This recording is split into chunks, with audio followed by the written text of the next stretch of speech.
자, 마지막 시간이 될 것 같은데요. 이제는 뭐 우리가 팩트 폭격 시간, 미국의 증시 상황 좀 알아봤고 합정도 민박 시간까지 우리 추천 종목까지 좀 알아봤습니다. 시청자 여러분께 큰 도움이 됐으면 좋겠고요.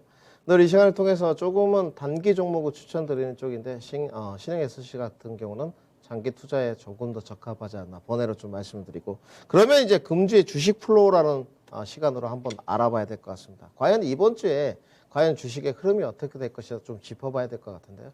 결국은 15일에 있을 미국과 EU의 정상회의부터 시발점이 좀 되지 않을까 생각을 하고 있습니다. 우리가 이제 시장의 재료들을 보게 시게 되면 다 어느 정도 노출이 된 쪽입니다.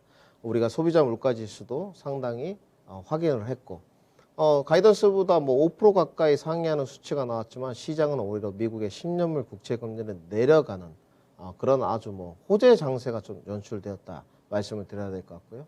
뭐 지금 시장의 기대감은 이런 악재들이 선반영됐다는 기대감으로 주식시장에 좀 호황기를 누리고 있지 않나 생각을 하고 있습니다. 그러면 결국은 이제 있을 재료들을 좀 정리를 해봐야 될 것 같은데, 뭐 이슈 정리라고 좀 말씀을 드려야 될 것 같습니다. 결국은 이제 오늘이 지나가기 때문에 내일부터 어떤 이슈가 있을 것이냐. 결국 15일 화요일 날 미국의 우리 정상 조 바이든 대통령과 EU 유럽연합 간의 정상회의가 있다는 쪽이죠. 여기에서 과연 우리가 어떠한 내용들이 나올 것인가, 또 시장의 모멘텀을 불러일으킬 수 있는 요소가 되겠죠. 결국은 지금의 시장의 트렌드를 보시게 되면 반도체 굴기인 것 같습니다. 자국 이기주의가 아주 판치는 시장 흐름으로 들어가고 있는데요. 반도체 공급을 강화하기 위한 미국과 EU 연합 간의 파트너십도 발표가 이루어질 전망입니다. 그렇다면 또 거기 안에서 반도체 이야기가 나오면서 또 북적북적하는 어떤 모멘텀 플레이가 좀 이루어지겠죠. 그리고 두 번째는 뭡니까? 코로나19 백신에 관한 또 협력 강화 방안이 발표되지 않을까 생각을 하고 있습니다. 뭐 우리도 이제 선진국 반열에 좀 들어섰기 때문에 백신 보급 접종률이 아직은 저조한 수준입니다만은 점진적으로 올라갈 때마다 어떻습니까? 사회 정상화 회복에 대한 기대감이 계속 솟아나고 있는 쪽입니다. 이 안에서 또 민감주 가치주 안에서 순환 매수로 섹터 반등들이 좀 이루어졌고요.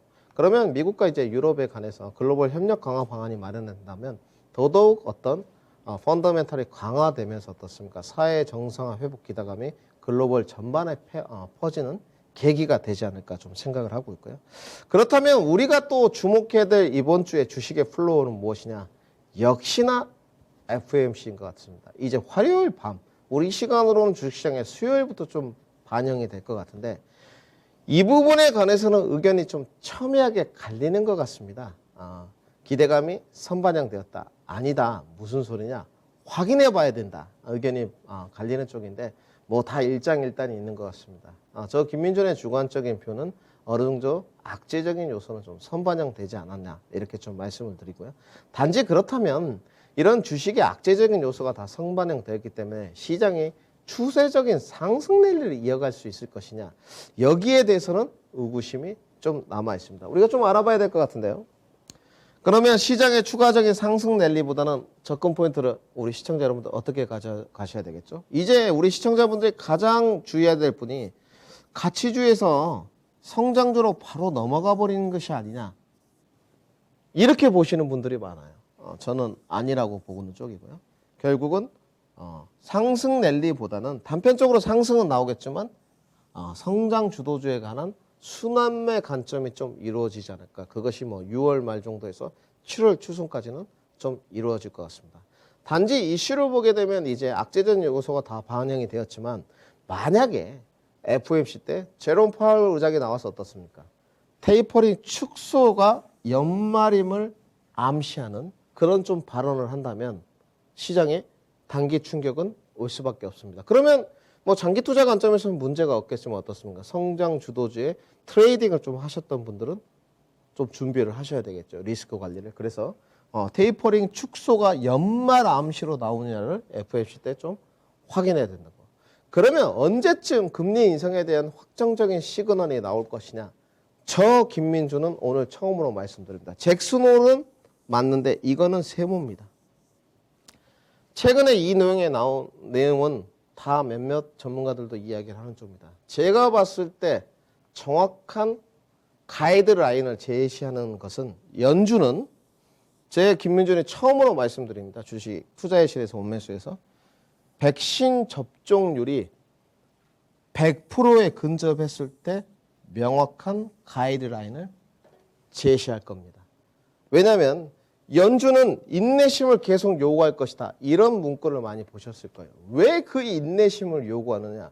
주식시장은 절대 다수가 승리할 수 없습니다. 다수는 절대 돈을 벌지 못합니다. 주식시장을 이끄는 요소는 소수, 돈을 버는 사람도 소수입니다. 연준이 왜 인내할 것 같으냐? 여기까지 생각을 하시면 안 되죠. 그 왜 인내했을까? 결국은 미국의 백신 보급 접종률이 올라가고 있지만 100%가 가까이 근접했을 때 접종이 이루어지고 난 다음에 소비자 물가지수, 생산자 물가지수, 고용지표를 확인하면서 가이드라인을 제시할 겁니다. 그 접종 보급률이 빨라진다면 그것이 언제냐? 잭슨홀 때 가장 근접할 때 나오지 않을까. 근데 잭슨홀이 이제 8월에 열리기 때문에 8월까지도 100%에 근접하지 않았다면 저는 잭슨홀 때도 시그널을 주지 않을 것이라고 보고 있습니다. 그렇기 때문에 선행 조건은 자, 미국의 백신 접종률이 100%에 근접했을 때 명확한 가이드라인을 제시할 것이다. 단지 100%에 근접했는데 잭슨홀이 다가온다면 잭슨홀에서 암시 발언을 할 가능성이 농후하지 않겠느냐. 이렇게 좀 말씀을 드려야 될 것 같습니다. 자, 뭐 합정동 민박 시간부터 포함해서 팩트 폭격, 그 다음에 추천, 그 다음에 주간 이슈 주식의 플로우까지 오늘 뭐 신규 프로에 들어오면서 제가 첫 선발 주자로 여러 가지를 좀 두서없이 준비를 해봤습니다. 우리 뭐 피디님들도 막 뛰어다니고 정신이 없었는데요. 조금 더 고품격 방송과 더 명확한 정보, 그리고 많은 전문가들이 노력하는 첫 코너가 되었다. 이렇게 좀 말씀을 드려야 될 것 같고요. 내일 또 이제 뭐 많은 전문가님들이 나오셔가지고 본인들의 노하우와 어떤 주관적인 뷰를 안내해 드릴 겁니다. 밤늦게까지 많은 시청 부탁드리고요. 주말에 그리고 온라인 강연회가 준비되어 있으니까 아까도 말씀드렸지만 일요일 저녁 6시입니다. 시간 되시는 분들 이번에 또 힘차고 알차게 준비했기 때문에 같이 함께 해보는 시간을 가지셨으면 좋겠습니다.